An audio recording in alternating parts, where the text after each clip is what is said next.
She was just a waitress down on her luck, pouring coffee at some ungodly hour, when a guy at one of her tables asked her out. She let him down easy, told him he seemed like someone who'd forgotten how to actually live. Little did she know, he was a seriously dangerous mafia boss, and her turning him down was the first time he'd felt like a real person in ages. The rain was beating down on Manhattan like the city was being punished. Rinji Sakamoto watched the drops slash against the taxi window, turning the Brooklyn streets into rivers of neon light and dark shadows. He'd been in America for 3 weeks, and he still couldn't get used to the noise, the sirens, the construction, the way everyone yelled into their phones like the whole world needed to hear their conversations. Back in Tokyo, power whispered. Here it screamed. "Pull over," he said in English, his accent making the words sound harsher than he meant. The driver gave him a nervous look in the rearview mirror. Rinji knew what the guy saw. A man in a perfectly pressed black suit, too formal for midnight, too expensive for this part of town, with sharp cheekbones and eyes that didn't blink enough. The kind of face that made people look away. "You sure? There's nothing around here. Here is fine." The taxi stopped in front of a diner with a flickering pink cursive sign that read, Rosie's. One of the letters was burned out. The place looked like it had survived for decades on sheer stubbornness. You could see the cracked vinyl booths through the rain-streaked windows, a counter with peeling chrome edges, and walls the color of old coffee. Perfect. Nobody would think to look for him here. Rinji paid without waiting for his change and stepped out into the downpour. By the time he pushed open the diner door, his hair was plastered to his forehead and rain was dripping from his nose. A small bell chimed overhead, cheerful and oblivious. The place smelled like bacon grease and burnt coffee. A tired-looking guy was sitting in the corner booth with a newspaper spread out in front of him. An elderly woman was nursing a cup of tea near the window. Behind the counter, a waitress was refilling sugar dispensers, humming off-key. She looked up when the door closed. "Oh wow, you're soaked." Her voice was warm, concerned in that easygoing American way that still caught him off guard. "Grab any seat, honey. I'll get you some napkins." Rinji stood frozen for a second, not because of what she said. He'd learned English years ago and could negotiate arms deals and territorial disputes in 3 languages. But because of the way she smiled, like she genuinely meant it, like he was just another customer and not a man with 17 confirmed kills and a price on his head in 2 countries. He slid into a booth near the back where he could keep an eye on both the entrance and the kitchen door. Old habits. The waitress showed up with a small stack of paper napkins and a menu. Up close, she was younger than he'd first thought. Maybe mid-20s, with dark hair pulled back in a messy ponytail and eyes that were either green or gray, depending on the light. She was wearing the standard diner uniform, but there was a little pin on her collar that said, Claire, in chipped enamel. "Coffee?" she asked, already grabbing the coffee pot from somewhere. "Yes, black. Man after my own heart." She poured with the kind of speed and accuracy that came from doing something 1,000 times. "You know what?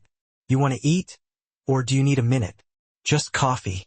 "Suit yourself, but the pie's actually good tonight. Lemon meringue. I won't lie about the other flavors, but that one's solid." She grinned, tucking the pot under her arm. "I'll be around if you change your mind." She started to turn away, and Rinji heard himself speak before he even thought about it. "Do you work here often?" It was a stupid question. She was wearing a name tag.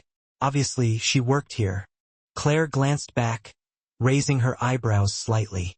"Every night this week and most of last month." "Why, you plannin' on becoming a regular?" Something in her expression seemed to shift. Not exactly weariness, but a sharpening of attention. She'd probably learned to read people pretty quickly in a place like this, figuring out which ones were harmless and which ones weren't. Rinji wasn't used to being scrutinized. Usually people looked away. "Well," she said slowly, "regulars get a discount on refills, so there's that." She walked back to the counter, and Rinji wrapped his hands around the coffee mug, feeling the heat sink into his palms. Outside, the rain kept coming down hard. He should leave. His security team was waiting 3 blocks away, probably annoyed that he'd slipped away again. They didn't understand that sitting in a bulletproof SUV felt like being stuck in a coffin. But something about this place, about the chipped counter and the burnt coffee, and the waitress who smiled like she'd never heard the word consequences. Made his chest feel strange, tight, like something was trying to claw its way out. 20 minutes went by. The old guy paid his bill and left. The elderly woman dozed off with her head against the window. Claire moved between tables with a practiced rhythm, wiping down surfaces, refilling napkin dispensers, humming that same off-key tune. Renji watched her work and felt something he hadn't experienced in 8 years. He felt lonely, not alone. He'd been alone since the coup failed, since Kanda had turned half his men against him, and he'd fled Japan with nothing but the clothes on his back and enough money to start over. He'd rebuilt his network from scratch here in New York, reclaimed some of his power, and reminded people why they should fear the name Sakamoto. But lonely was different. Lonely was dangerous. When Claire came back to refill his cup for the third time, he'd lost count. He made a decision that would later seem completely insane. "Would you have dinner with me?" The words came out wrong, too, like he was proposing a business deal instead of asking a woman on a date. Claire blinked, set down the coffee pot, and tilted her head with an expression that might have been amusement or pity. "Is that a serious question?" "Yes." "Okay." She leaned against the edge of his booth, and he caught a whiff of coffee and something floral, cheap shampoo, probably. "I'm gonna be honest with you, and I hope you don't take this the wrong way." Renji waited. He was good at waiting. "You seem like a nice guy," Claire said, which was the most incorrect assessment anyone had made of him in years. "But I don't date men who look like they've forgotten how to live." Her words hit him like a slap. "Forgotten how to?" "Yeah." Her voice was gentle, which somehow made it even worse. "You've been sitting there for almost half an hour, and you haven't relaxed once. You watch the door like someone's gonna kick it in. You hold your coffee cup like it might explode. And you asked me to dinner the way someone might ask for directions to a funeral home." She shrugged. "Whatever you're carrying around, you need to put it down before you invite someone else to help hold it." Renji's face felt hot. When was the last time he'd blushed? Had he ever blushed? "I apologize," he managed. "I didn't mean to." "Don't apologize. Just take care of yourself. Okay?" She picked up the coffee pot and smiled again, but this time it was sad. "And maybe order some actual food next time. You look like you haven't eaten in days." She walked away, and Renji sat there feeling something he hadn't felt since he was 17 years old, standing in front of his father's desk after failing his first assignment. Embarrassment. Pure, stinging embarrassment. He was reaching for his wallet when the door burst open. Not literally, but the force of it slamming back against the wall made everyone jump. 2 men in dark clothing rushed in, shouting in Japanese, and Renji's hand moved automatically to the gun at his hip. But these weren't enemies. These were his men. "Boss, we need to go now." Gunfire cracked somewhere outside. 3 shots, close enough to make the diner windows rattle. Claire dropped behind the counter with a yelp. The elderly woman woke up screaming, and Renji was already moving, letting his security pull him toward the back exit through the kitchen, where a startled cook dove out of their way. The last thing he heard before the door slammed shut was Claire's voice, shaky but alive. What the hell was that? In the alley, rain hammering down, he was being shoved into the SUV with his team shouting about rival factions and territory disputes and how he needed to stop taking these risks. All Renji could hear was her rejection playing on repeat in his mind. Asterisk men who look like they've forgotten how to live. The car peeled away into the storm, and Renji stared at his reflection in the rain-soaked window. For the first time in years, he wondered if she was right. Claire's alarm didn't go off. She woke up at noon with a crick in her neck, and a hazy memory of dreams filled with gunfire and Japanese words she didn't understand. Her phone had 17 missed calls from Rosie, her manager, and 3 texts that all said the same thing. Asterisk don't come in. Police everywhere. She called back immediately. "Thank God," Rosie answered on the first ring. "You okay?" "Yeah, I'm fine. What's going on?" Rosie's voice cracked. "Claire, there were 2 bodies found in the alley behind the diner shot. They're saying it was gang-related." The coffee cup slipped from Claire's hand, shattering on her kitchen floor. "What? They've got the whole block taped off. Police are reviewing our security footage, asking questions about customers last night. Did you see anything weird? Anyone suspicious? Claire thought about the man in the expensive suit, the way his men had burst in, the gunfire, the chaos. She'd spent the rest of the night giving statements to cops who didn't seem very interested in what a waitress had to say. I already talked to the police, she said quietly. Told them everything I knew, which was nothing useful. It was mostly true. She didn't know who those men were, didn't know why they'd been shooting. The man in the suit had been polite, awkward even, probably just some businessman in the wrong place at the wrong time. Right? Well, we're closed for at least 3 days while they investigate, Rosie sighed. I'll call you when we can reopen. And Claire, be careful. Okay? This neighborhood's getting worse. After they hung up, Claire stood in her tiny apartment staring at the broken ceramic and spilled coffee. She'd worked at Rosie's for 2 years. It was the safest job she'd ever had. Boring, predictable, the kind of place where the most dramatic thing that happened was someone complaining about cold fries. Now there were bodies in the alley. She needed to see it for herself. An hour later, Claire stood across the street from the diner, watching police officers move in and out of the yellow tape. News vans were packing up. The story was already old. Moving on to the next tragedy. 2 men nobody knew killed in a dispute nobody understood. Just another violent night in Brooklyn. She was about to leave when she remembered her locker. Her tips were in there. $300 she desperately needed for rent. If the diner was closed for days, she couldn't afford to wait. She caught the eye of a young officer standing near the tape. Excuse me, I work here. Can I just grab something from inside real quick? He looked skeptical but eventually let her through after checking her ID. The diner felt wrong in daylight with all the lights off, haunted. She moved quickly to the back room where employees kept their things. Her locker was open. Claire's heart jumped. Had someone broken in? But no, her jacket was still there, her spare shoes. On the small shelf inside was a white envelope she didn't recognize. She opened it. Her tips were inside. All $300 neatly counted and organized. But there was something else, too. A small origami crane folded from pale blue paper, delicate and perfect. No note, no explanation. Claire's hands trembled as she held it up to the light. Who would have done this? How would they even know where her locker was? The man in the suit flashed through her mind. Those strange, intense eyes, the way he'd asked her to dinner like he was negotiating a hostage situation. No, that was crazy. He was just a customer. He didn't even know her name beyond what was on her tag. She pocketed the money and the crane and left quickly, telling herself it was probably just Rosie being nice, even though Rosie would have left a note, even though Rosie didn't know origami. Across the city in a penthouse with bulletproof windows, Ringy stared at a laptop screen showing CCTV footage from the diner. There, Candace said, pointing. That's when the Chun brothers spotted you. They must have been casing nearby businesses, saw you through the window.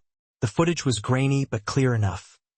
Ringy sitting in the booth, Claire leaning against the table, smiling. And this is the problem, Candace continued, clicking to another angle. They got this shot too. The camera had caught the moment perfectly. Claire's face clearly visible, Ringy's expression softer than it had any right to be. The two of them looking like exactly what they weren't. The Chun sent this to their people an hour ago, Candace said. They're calling her your American girlfriend. They think you've gone soft, that she's a weakness they can exploit. Ringy's jaw tightened. She's nobody. They don't know that. And now they're looking for her. The rational part of Ringy's brain, the part that had kept him alive through 3 gang wars and 2 assassination attempts, said the solution was simple. 1 bullet, make it look like an accident. Eliminate the loose end before she became a problem. But when he closed his eyes, he saw her smile, heard her voice. Asterisk men who look like they've forgotten how to live. I want her brought in, Ringy said. Candace stared at him. Boss, before the Chens find her, bring her somewhere safe. Don't hurt her. That's insane. If you protect her, you're proving them right, that she matters to you. If I kill her, I prove I'm exactly what she said I was. Ringy stood, straightening his suit jacket. A man who's forgotten how to live. This is a mistake. Then it's my mistake to make. Renji looked at the frozen image on the screen. Claire's face caught mid-laugh, unaware that her life had just been ripped in half. Find her tonight. And Kanda, I meant what I said. Don't hurt her. Candace left, shaking his head, and Renji returned to the window. Somewhere out there in the city's chaos, a waitress was going about her day with no idea that she'd become the most dangerous thing in his world. Not because she meant something to him, but because his enemies thought she did, and in his world, perception was the only truth that mattered. Claire's second job was at a 24-hour laundromat 6 blocks from her apartment. She'd picked up the shift to cover the rent money she'd lose from the diner being closed. It wasn't glamorous, mostly watching drunk people try to figure out how the machines worked, but it paid cash under the table, and the owner didn't ask questions. Her shift ended at 2 in the morning. The walk home was usually fine. Brooklyn at night had its own rhythm. Late-night bodegas with their lights blazing, the occasional taxi splashing through puddles, the distant sound of the subway rumbling beneath the streets. Claire had made this walk 100 times. Tonight felt different.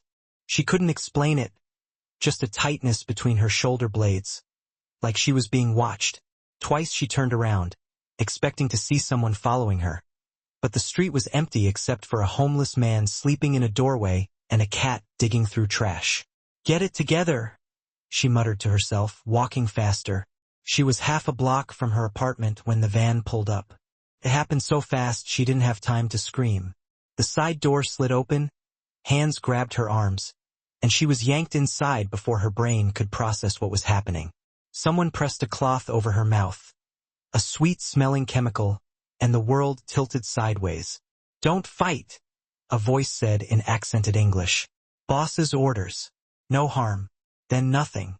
Claire woke up thinking she'd been drugged and murdered and was now experiencing some kind of afterlife designed specifically to confuse her because she was lying on the softest bed she'd ever felt in her life, wrapped in sheets that probably cost more than her monthly rent, in a room with floor-to-ceiling windows showing a view of the Hudson River that belonged in a magazine. She sat up too fast, her head spun, and her stomach lurched. The room was massive. Minimalist furniture, expensive-looking art on the walls, everything in shades of black and white and gray, like someone had hired a designer and said, "Make it look like money, but remove all evidence of human emotion." The door opened. The man from the diner walked in carrying a tea tray. He looked different in daylight, or whatever light this was, the sky outside suggesting early morning. Without the rain and the shadows, Claire could see him clearly. Late 30s, maybe, with sharp features and dark hair pushed back from his face. He moved with the kind of precision that came from military training or dance or something equally disciplined. He set the tea tray on a side table and turned to face her. "You're awake. Good. You should drink something. The chloroform can cause dehydration." Claire stared at him, then at the room, then back at him. "Did you just say chloroform?" "Yes. I apologize for the method, but time was. You kidnapped me." Her voice cracked on the last word, fear and fury mixing into something combustible. "You drugged me and kidnapped me, and now you're offering me tea. It's green tea antioxidants. I don't care if it's liquid gold. What the hell is wrong with you?" She scrambled off the bed, putting distance between them. Her legs felt shaky, but adrenaline was doing its job. She looked around for a weapon, something, anything, but the room was too clean. No loose objects. Nothing except expensive furniture bolted down. The man, she remembered his men calling him boss, just stood there watching her with those unsettling eyes. "My name is Renji Sakamoto," he said calmly. "You're safe here." "Safe? You abducted me to protect me? From what?" "From the people who want to use you to hurt me." Claire laughed, high and slightly hysterical. "I don't even know you. We talked for like 10 minutes. You asked me out. I said no. And now where even am I? Manhattan, Tribeca." Of course. He had a penthouse in Tribeca. "Look," Claire said, forcing her voice to be steady. "I don't know what kind of situation you think this is, but I'm nobody. I'm a waitress. I work 2 jobs and live in a studio apartment with a broken radiator. Nobody wants to hurt you because of me. This is insane. 2 nights ago, after I left the diner, 2 men were killed in the alley behind it. I know. I saw the police. They were killed by my people because they were waiting to kill me. But before they died, they took photographs of me and of you.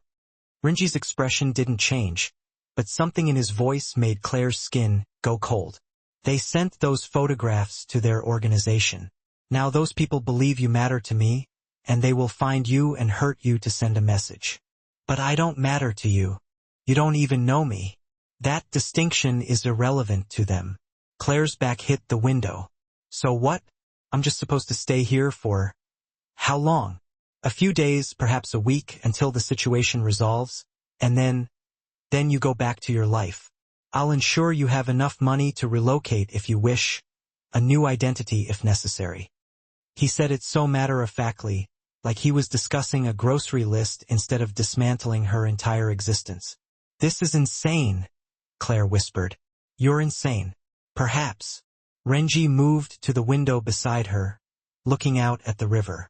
But I'm also keeping you alive. I want to leave. You can't keep me prisoner. He turned to face her fully, and for the first time, she saw something other than cold calculation in his eyes. Something that might have been regret. If you step outside, he said quietly, you die before you reach the corner. They're watching this building, waiting. The only reason you're breathing right now is because you're here under my protection. Claire searched his face for any sign of deception, but all she found was certainty. The absolute conviction of someone who'd seen enough death to know exactly how it worked. How do I know you're telling the truth? She asked, hating how small her voice sounded. You don't. He stepped back, giving her space. But you're intelligent enough to remember the gunfire, the bodies, and you're intelligent enough to understand that normal businessmen don't have those problems. He walked to the door, pausing with his hand on the handle. The bathroom is through that door. There are clothes in the closet that should fit. Food in the kitchen. All of it is yours.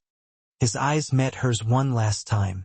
I know you don't believe me yet, but I truly am sorry, Claire, for all of this. The door closed behind him with a soft click. Claire sank to the floor, her whole body shaking, and realized he'd never told her his name. She'd never told him hers. Day 1, Claire didn't speak to him at all. She stayed in the bedroom, testing the windows locked and the door unlocked, but pointless. Where would she go? And her phone confiscated, apparently, while she was unconscious. She ate the food left outside her door only when hunger became painful. She refused the tea. Day 2, she started talking, mostly insults. Does the whole crime lord aesthetic require everything to be gray? She called out when Renji passed through the living room. Or is this just your natural lack of personality showing? He didn't respond, just continued to his office with a laptop under his arm. Strong, silent type. Classic. She leaned against the doorframe, arms crossed. Let me guess, tragic backstory, dead mentor, revenge quest. Or is that too cliché even for you? I have work to do, he said without looking back. Oh, I'm sorry. Am I interrupting your busy schedule of ruining lives? The door closed. Claire smiled grimly. Small victories.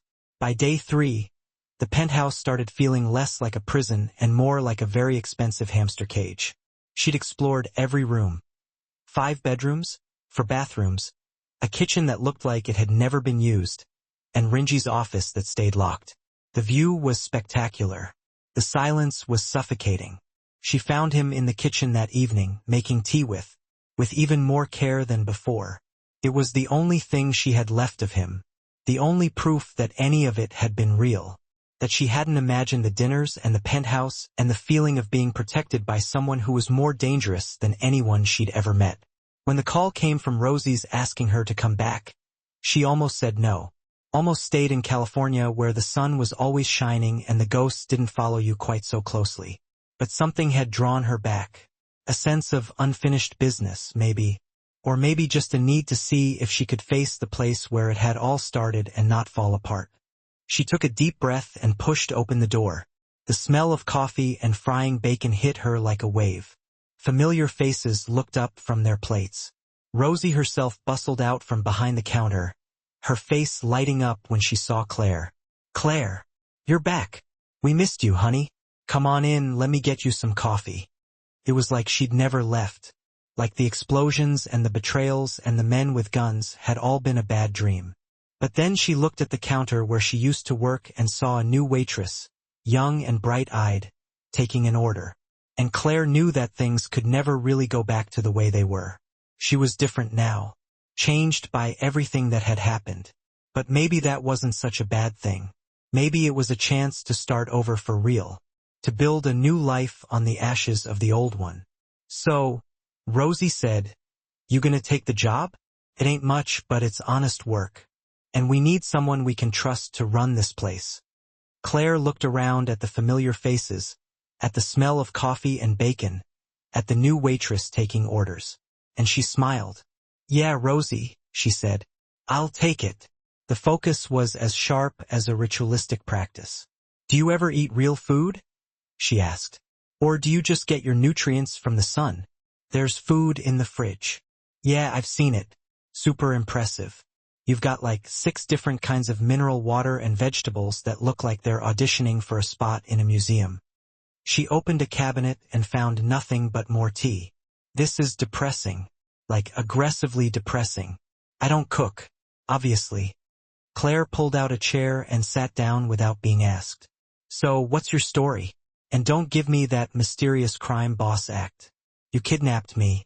The least you could do is tell me why someone wants you dead enough to kill innocent waitresses." Rinji poured hot water over tea leaves, watching them as they expanded. "I used to run an organization in Tokyo. There was a disagreement about territory and how things should be done. I lost. They kicked me out. That's the shortest version of a story I've ever heard. It's all you need to know." "What I need to know," Claire said, leaning forward, "is whether you're actually keeping me safe or just keeping me hostage." His hands stopped pouring. "What's the difference? One has a deadline." He set the kettle down and finally looked at her. Really looked at her like he was trying to figure something out. "You're not afraid of me." "Oh, I'm terrified," she corrected. "But I grew up in foster care. Spent my whole childhood being shuffled around between homes where people either ignored me or hurt me. I learned pretty quickly that showing fear just makes things worse." She shrugged.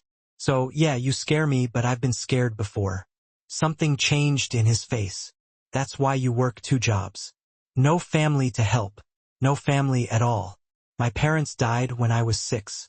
Car accident. After that, I was just..." She waved her hand dismissively.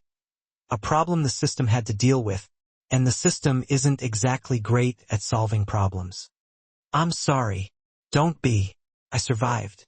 That's more than some kids get." Claire stood up, restless. "What about you? Where's your family in all this?" "Japan. Where they will stay." His voice turned cold. "I haven't spoken to them in 8 years. It's safer that way."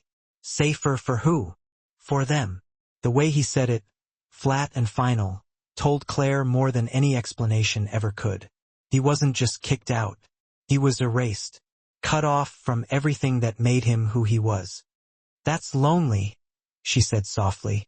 "It's necessary. It's still lonely." Rinji picked up his tea and started to walk toward his office but stopped in the doorway, not turning around. "You should sleep. Tomorrow might be difficult." "Why? What's tomorrow?"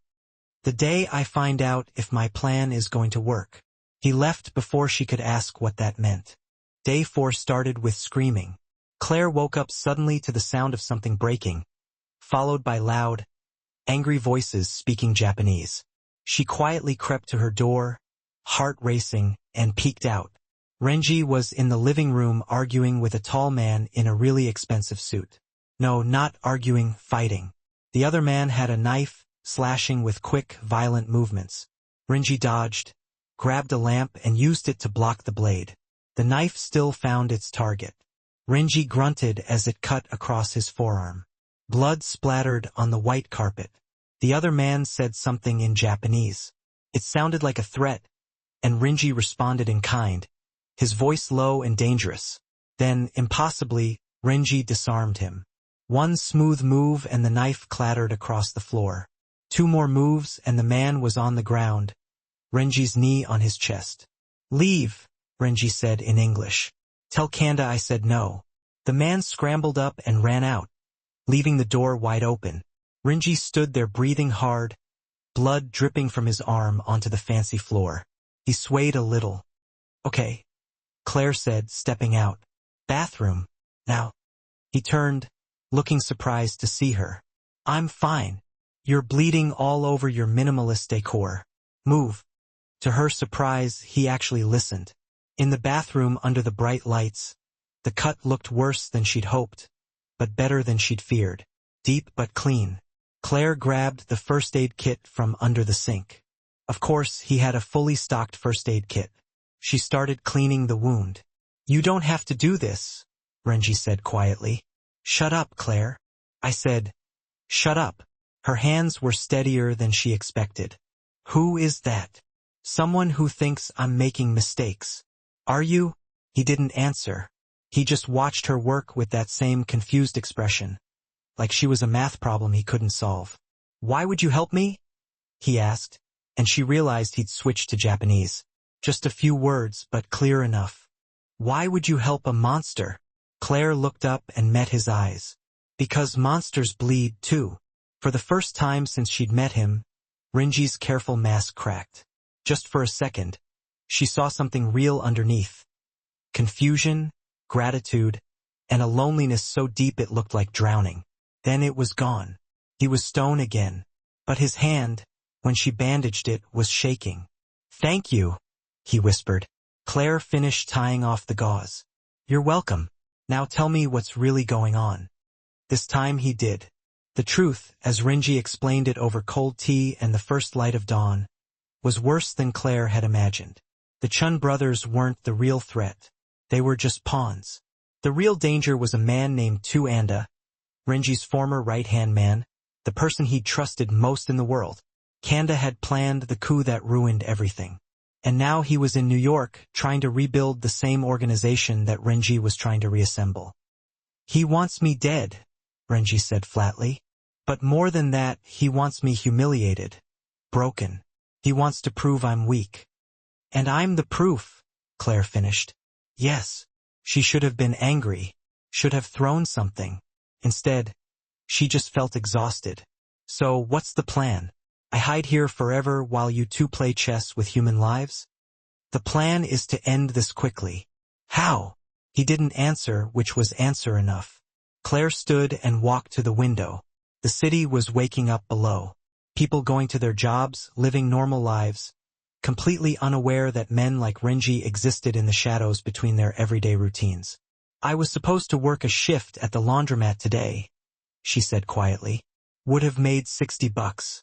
Not much, but enough for groceries." She laughed humorlessly. "It's weird what you miss when someone takes your life away. Claire, just don't." She went back to her room and closed the door. Tuanda showed up at noon. Claire heard the commotion from her bedroom, raised voices. Renji's calm voice breaking into something sharp. "You've completely lost it," a new voice said, speaking English with a thicker accent than Renji's. "Keeping her here, protecting her. Do you even realize what the others are saying?" "I don't care what they're saying. They're saying you've gone soft, that exile broke you, that the great Sakamoto Renji can't even take care of one insignificant American girl. Kanda, I've followed you for 15 years, through gang wars, through territory disputes, through exile, and now you're throwing it all away for a waitress you spoke to for 10 minutes. Claire's stomach dropped. This was Kanda, the traitor, the man who wanted Renji dead. So why was he here? "You don't understand the situation," Renji said, his voice dangerously soft. "I understand perfectly. You're letting emotions cloud your judgment. Again, just like in Tokyo. Footsteps, pacing, probably. I came here to warn you. The Chens aren't the only ones interested in your girlfriend. I've been contacted by 3 other organizations. They all want to know about her. They all see weakness. Then let them see it. You can't be serious. I'm tired, Kanda." The exhaustion in Renji's voice made Claire's chest tighten. "Tired of killing. Tired of looking over my shoulder. Tired of being the ghost who destroys everything he touches. You're tired of being powerful. I'm tired of being empty. Silence. Then Kanda laughed. Cold. Cruel. You know what? Fine. Be weak. Be empty. But don't drag the rest of us down with you. What are you? I have copies of the photos. All of them. The ones showing her face. Your face. That pathetic moment when you looked at her like she was salvation instead of a liability. Kanda's voice turned mean. And I'm sending them everywhere.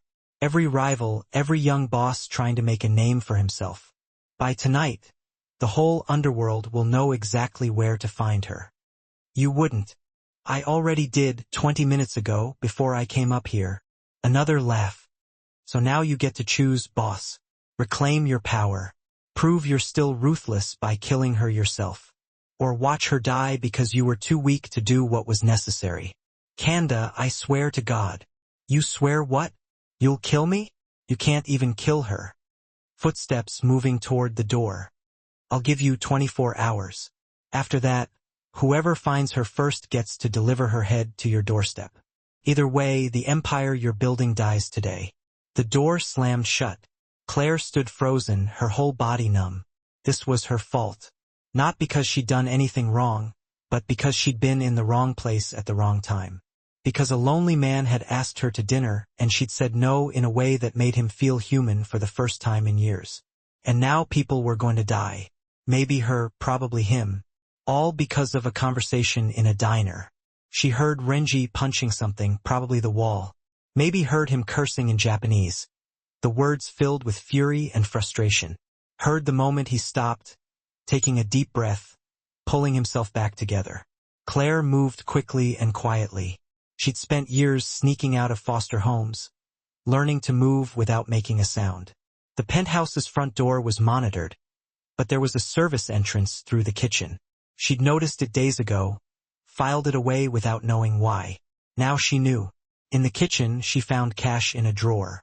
Emergency money, probably. She took just enough for a subway card and a cheap motel room. Left the rest. She wasn't a thief. Even if she was a prisoner. The service door opened to a narrow stairwell 23 floors down. She could do it. She was on the 10th floor landing when she heard Renji's voice echoing from above. Claire. Claire. She ran faster. By the time she hit the ground floor and burst out into a service alley, she could hear multiple sets of footsteps above. Renji's men probably searching for her. Claire pulled her hood up and blended into the Manhattan crowd. She didn't have a plan, didn't know where to go, but she knew one thing for sure. She couldn't let Renji ruin himself trying to protect someone who was already ruining him. If Kanda wanted a target, fine. She'd give him one, just not the one he expected. Claire's plan fell apart after only 4 hours. She went to a phone store, bought a cheap cell phone with some of the cash, and sent a text message to a number she'd found scribbled on a piece of paper in Renji's office trash.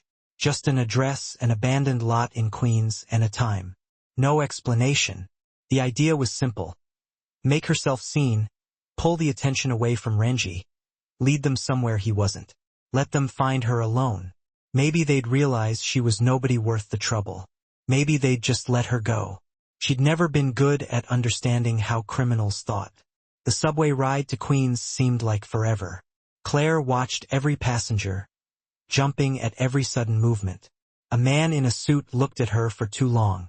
A teenager with headphones kept glancing her way. By the time she got to her stop, her heart was trying to beat its way out of her chest.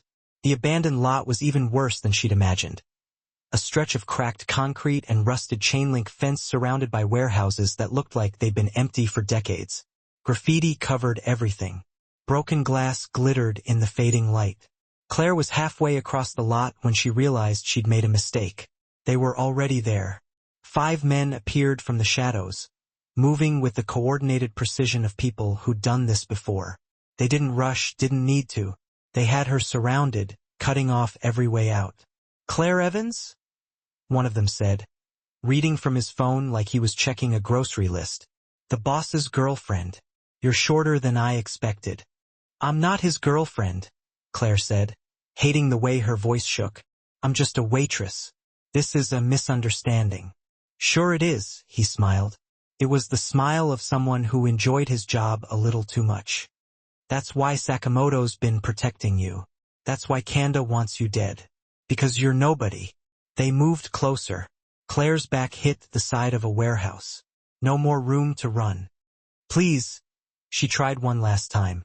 I don't know anything. I'm not worth. Gunfire exploded in the air, but it wasn't aimed at her. One of the men dropped, then another. The remaining 3 spun around, weapons drawn, and Claire saw him. Rinji emerged from behind a rusted container, holding a gun like it was part of his hand.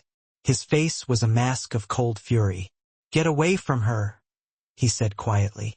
Sakamoto, the leader laughed. You actually came for her. This is... Rinji shot him mid-sentence.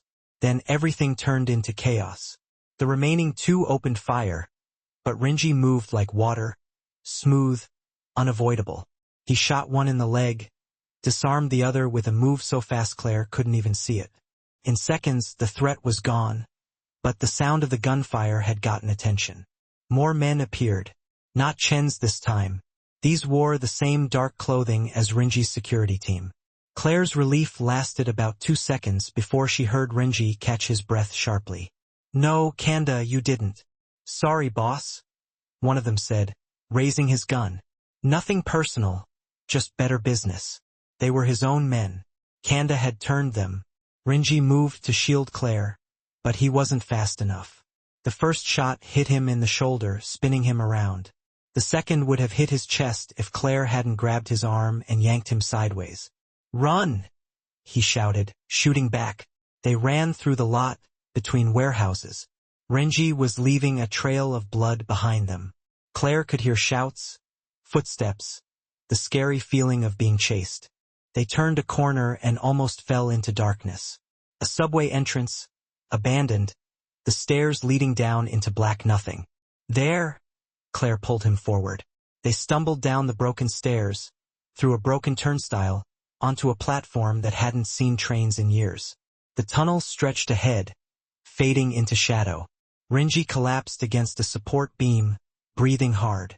Blood covered his shirt, dripping onto the dirty concrete. Keep going, he gasped. Fail. Shut up.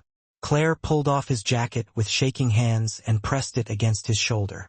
The wound was bad all the way through and bleeding too much. Put pressure here. Press hard. Claire, you need to. I said. Shut up. Voices echoed from above. Their chasers had reached the entrance. Claire dragged Rinji further into the tunnel, into the darkness where old tracks disappeared into nothing. She found a small side area, some kind of maintenance space, and pulled him inside. She held the jacket against his wound with both hands while he tried to stay awake. I'm sorry, he whispered. This is all my fault. Stop talking. Save your strength. No, I need to. His breathing hitched. I need to say this in case. In case nothing. You're not dying in an abandoned subway tunnel. I won't let it happen. But his eyes weren't focused anymore, staring at something she couldn't see. I'm tired, Claire. So tired. I spent 15 years being feared. Being the ghost who kills everything he touches. And I thought. He laughed, weak and broken. I thought maybe if I saved you, just once, I could be something else. Someone else. You are someone else, Claire said, tears in her eyes. You're the idiot who asked a waitress to dinner. The guy who makes tea like it's a religious thing. The person who kept me safe even when it destroyed everything. I didn't keep you safe. I brought you here to this. You came for me when you should have run. Should have let them have me. You came. She pressed harder against the wound, feeling the blood warm and sticky between her fingers. That's not a ghost. That's a person. Footsteps in the tunnel. Close now. Too close. Rinji's hand covered hers. There's a service exit 50 yards ahead. Follow the tracks. You can. We can make it, Claire. Together or not at all. The footsteps stopped. Somewhere in the darkness, someone cocked a gun. Claire realized that all her running, all her plans, had brought them here, to this moment in the dark, bleeding and trapped, where all that was left was the truth. She wasn't running anymore. Neither was he. Whatever came next, they'd face it together. The gunshot never came. Instead, a voice echoed through the tunnel. "Boss, it's Yamada.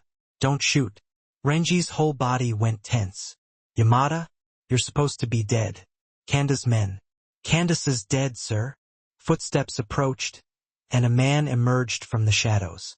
Older, scarred, wearing the same dark suit as the others, but his gun was down. "We took care of him and the ones he turned. It's over." Claire felt Renji relax against her. Relief and blood loss mixing into something dangerous. How? Not everyone believed his lies. Some of us remembered who actually earned our loyalty. Yamada's eyes flicked to Claire, then back. "We need to move. Police are coming." There were a lot of bodies. The next hour was a blur. Strong hands helping Renji up. Car appearing from nowhere. Claire pressed into the back seat, still holding pressure on Renji's wound. While Yamada drove through streets that seemed made for running from the law. They ended up at a private clinic, the kind that didn't ask questions or keep records. A doctor with steady hands and tired eyes stitched Renji up while Claire sat in the waiting room. Blood drying on her hands. Reality finally catching up. She'd almost died.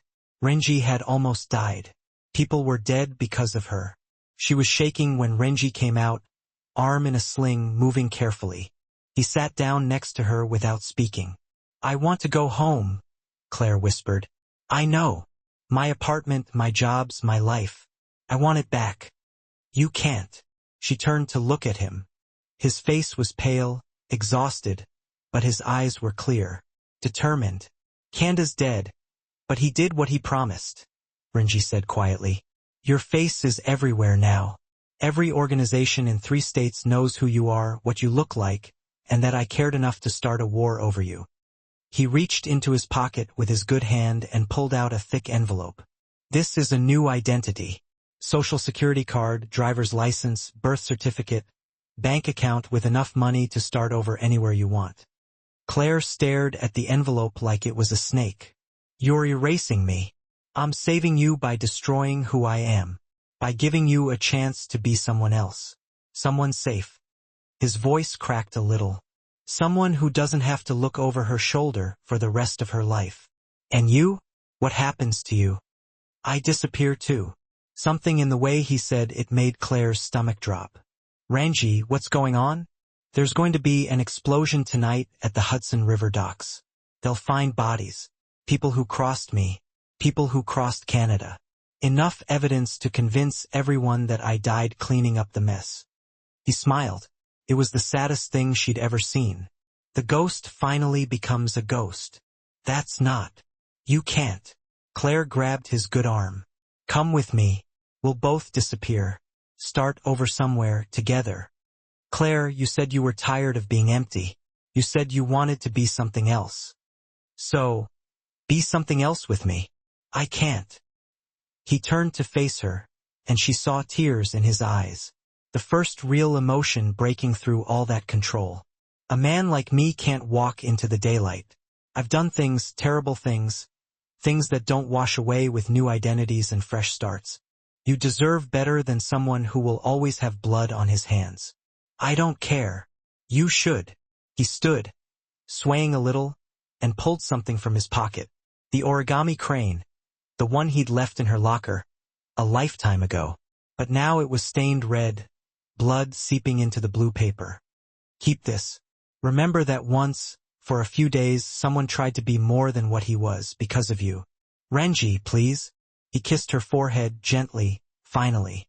"Thank you," he whispered against her skin, "for seeing me as human, even when I'd forgotten how." Then he walked away. Claire couldn't follow because Yamada was there. A kind hand on her shoulder, steering her toward a different car and a different future. She screamed his name, begged, fought, but he never looked back. The explosion happened at 3 a.m. Claire watched it on the news from a hotel room in Philadelphia. Her new ID was spread across the bed like pieces of a life she hadn't chosen. The reporter spoke about gang violence, justice, the 14 bodies found at the scene. One of them, they said, might be Renji Sakamoto, crime boss, the exiled ghost. Dental records would take weeks, but witnesses had seen him enter the warehouse minutes before the blast. The screen showed flames reflecting off the dark water. Claire held the bloody origami crane and cried until morning. By then, she was someone else entirely. New name, new life. No connection to a waitress who'd worked at Rosie's diner and said the wrong thing to the wrong man on a rainy night. That girl was gone. Rinji Sakamoto was gone. And Claire, whoever she was now, was completely alone. She caught a bus heading west, towards a city she'd never seen, carrying nothing but an envelope of blood money and a paper crane that proved that once someone had tried to save her, even if it meant losing himself completely. The bus pulled away as the sun rose. Claire watched Philadelphia disappear behind her, taking with it the end of a story that should never have been hers, but was. 6 months later, Claire stood in front of Rosie's diner and didn't recognize it. The renovations had transformed the place. New paint, new sign, all the letters working now. New booths with seats that didn't have duct tape holding them together. The owners had used the insurance money to rebuild, and they'd even asked her to come back as manager. Claire Reyes, her new ID said, close enough to her real name that she still reacted to it, different enough that searches came up empty. She'd spent 6 months in California, working in restaurants, living in cheap motels, carrying the bloody origami crane in her pocket like a lucky charm. Every night, she unfolded it carefully, studied the creases, remembered the hands that had folded it with such precision. Then she'd fold it back up with even more care than before. It was all she had left of him, the only proof that any of it had been real, that she hadn't imagined the dinners, the penthouse, and the feeling of being protected by someone who was more dangerous than anyone she'd ever met.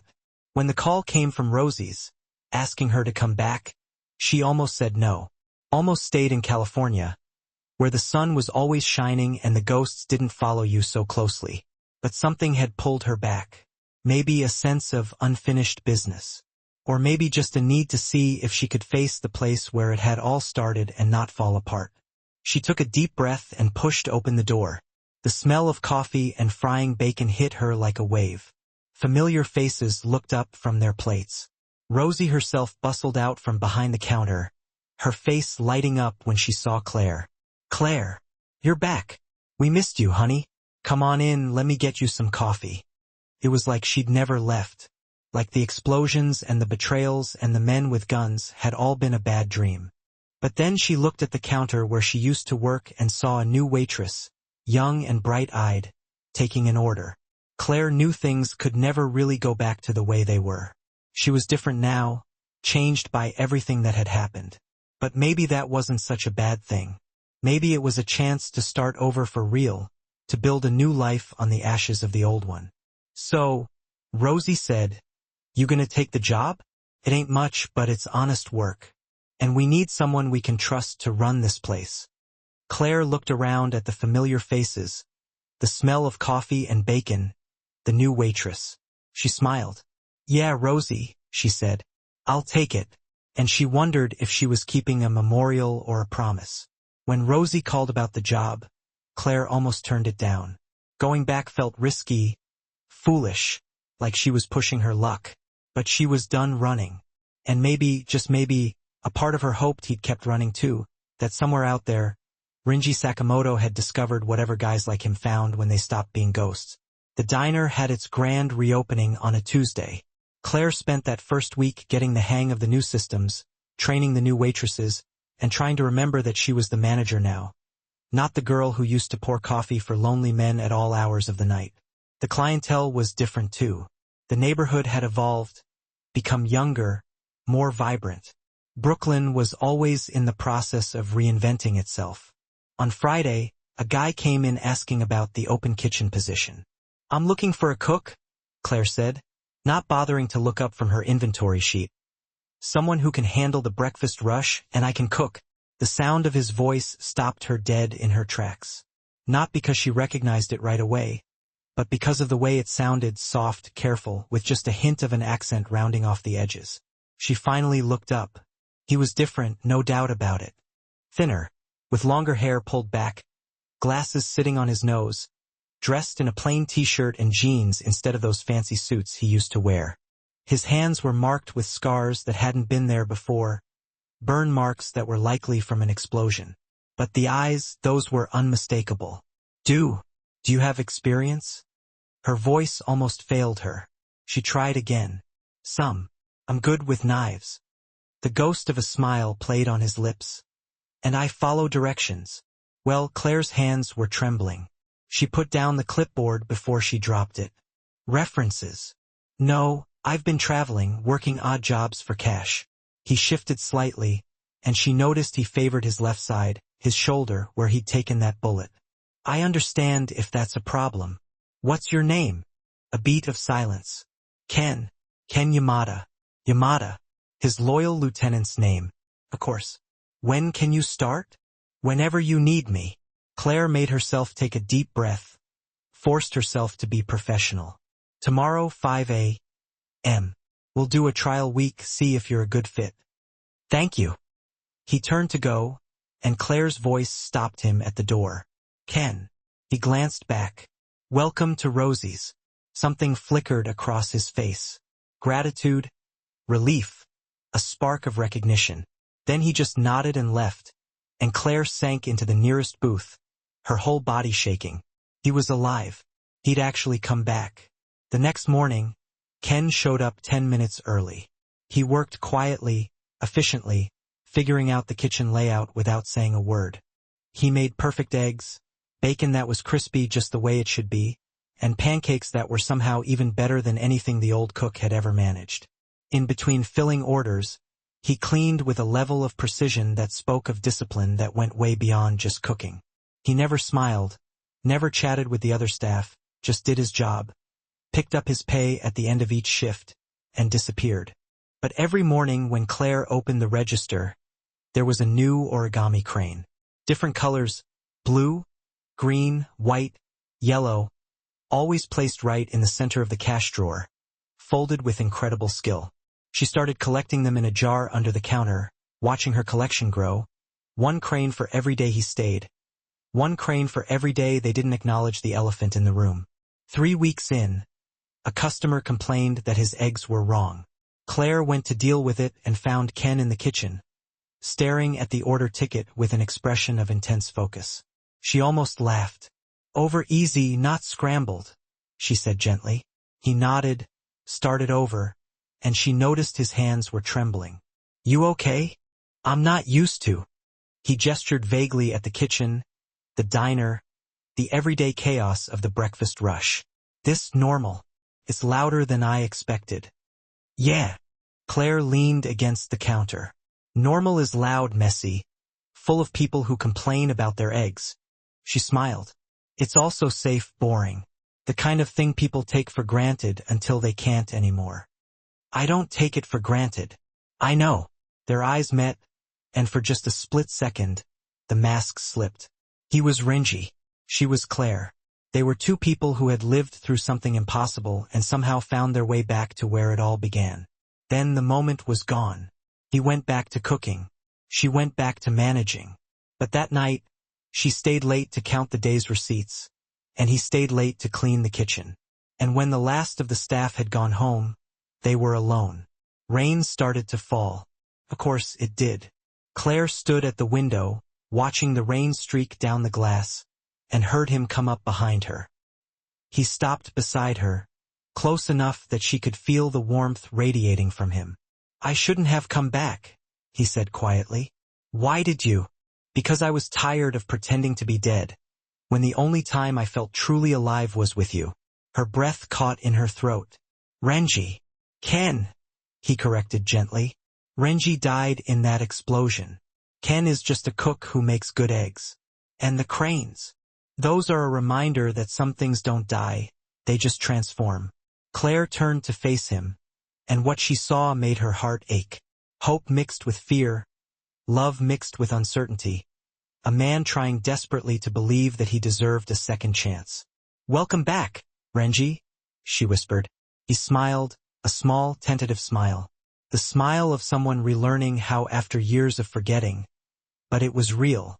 The first genuine smile he had probably shown in years, breaking across his face like sunrise after the longest night. "Thank you," he said, "for seeing me again." Outside, the rain kept falling in its steady rhythm.